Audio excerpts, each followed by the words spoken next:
નમસ્કાર ઉમેદવાર મિત્રો, સ્વાગત છે તમારું આપણી યુટ્યુબ ચેનલ જીકો કોચિંગમાં. મિત્રો, ભવન્સમાં લેબ આસિસ્ટન્ટ જુનિયર કલાકની જગ્યાઓ છે. રજિસ્ટર્ડ આઈડીથી અરજી મોકલવાની છે. કાયમી જગ્યા છે. 5 વર્ષ માટે ફિક્સ પગાર છે. સરકારી નોકરી છે. મિત્રો, વિગતે જોઈએ તો ભારતીય વિદ્યા ભવન સંચાલિત Seth Arya college of science Bhavans science college ખાનપુરમાં જુનિયર ક્લાર્ક, લેબોરેટરી આસિસ્ટન્ટ સહિતની પોસ્ટ પર ભરતી માટેની જાહેરાત કરવામાં આવી છે.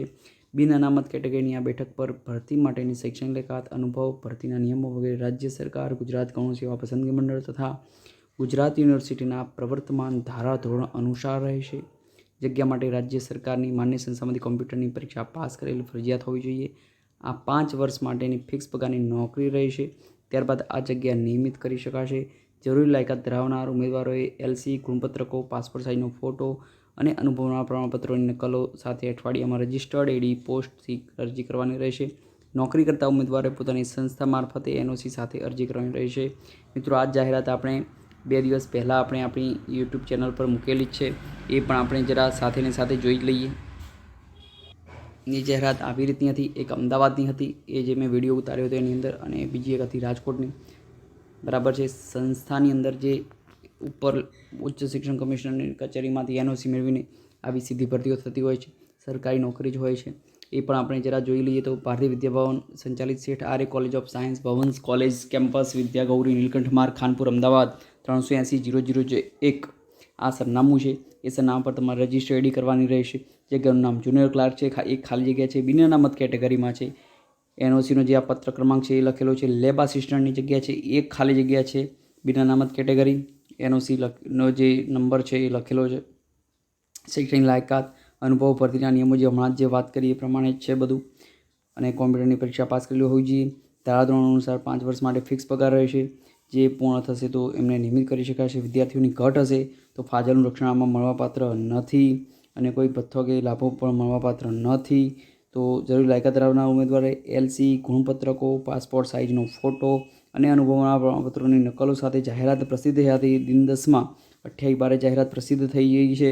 એટલે કે એકદમ ઝડપથી તમારે 5 કે 6 તારીખ સુધીમાં જ પહોંચી જાય એવી રીતે રજિસ્ટ્રેશન કરી દેવાની છે તમારા. અને પોતાની જો કોઈ નોકરી કરતા ઉમેદવાર હોય તો એમને પોતાની સંસ્થામાંથી એનઓસી સહિત અરજી કરવાની રહેશે. બરાબર છે. તો તમારા લાયકાત ધરાવતા ઉમેદવાર મિત્રો હોય એ જરૂરથી આ વિડીયો આ ફોર્મ ભરજો. વિડીયો ગમ્યો તો લાઇક કરજો. ચેનલને સબસ્ક્રાઈબ ના કર્યો તો કરી દેજો. હજુ બીજી આપીને આવી જ જાહેરાત છે એ પણ તમને બતાવી દઉં છું. 2 દિવસ પહેલાં જ એનો વિડીયો આપણી ચેનલ ઉપર આપણે મૂક્યો છે. તો મિત્રો, ગાંધીનગર સંયુક્ત શિક્ષણ નિયામકશ્રીની કચેરી ગાંધીનગરથી મળેલ એનઓસી અનુસાર મહાત્મા ગાંધી ચેરિટેબલ ટ્રસ્ટ રાજકોટ સંચાલિત જે Kundaliya graduate teachers college Rajkot માટે ઉચ્ચ શિક્ષણ કમિશનરશ્રીનો જે પત્ર ક્રમાંક છે એ પ્રમાણે જુનિયર ક્લાર્ક વર્ગ 3માં એક જગ્યા ભરવાની થાય છે. બિન અનામત કેટેગરીમાં સેમ બધું જ આવી રીતનું જ છે. બરાબર છે. 5 વર્ષ માટે ફિક્સ પગાર, કોમ્પ્યુટરની પરીક્ષા પાસ કરેલી હોવી જોઈએ. ગૌણ સેવા પસંદગી મંડળના ધારાધોરણ મુજબ બધું થશે.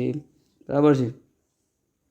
અને કોલેજની વિદ્યાર્થીઓની સંખ્યા જળવાઈ રહે ત્યાં સુધી આ નિમણૂક રહેશે. બધું જ લખેલું છે.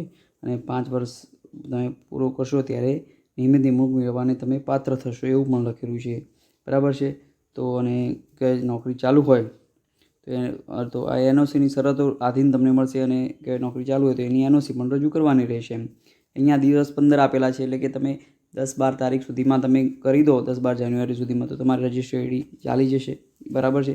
અહીંયા જે સરનામું છે એ સરનામા ઉપર તમારે મોકલવાનું છે કે ભાઈ, અને 9x4નું કવર લેવાનું છે. 25 રૂપિયાની ટપાલ ટિકિટ ચોંટાડવાની છે.